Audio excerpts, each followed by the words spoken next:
Perhaps Merkel was moved by the weary migrants chanting, "Germany, Germany," outside Keleti station.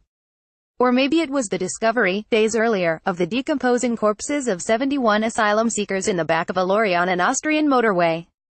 Police had been called by a road worker who'd spotted liquid seeping from the vehicle, abandoned on the hard shoulder of a motorway. The men, women and children inside had trusted a gang of traffickers to get them to Western Europe. Instead, they'd suffocated, packed together, standing room only, in the back of a meat transporter. Merkel hastily agreed a plan with the Austrian government. Within hours, asylum seekers were joy-boarding trains to Munich. Doors to Germany were open.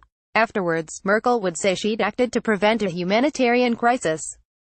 But, according to her former Environment Minister Norbert Röttgen, this was not so much a moral or ethical question but, and this is typical for her, a decision based on facts.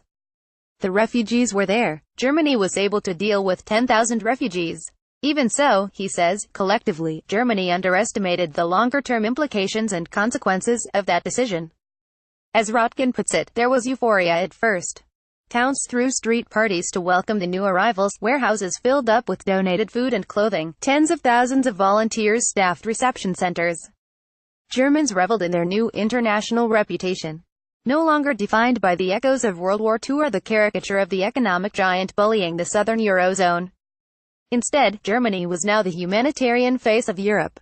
Wir schaffen das, Merkel proclaimed. We can do it. It was to become her motto, oft repeated over the coming year.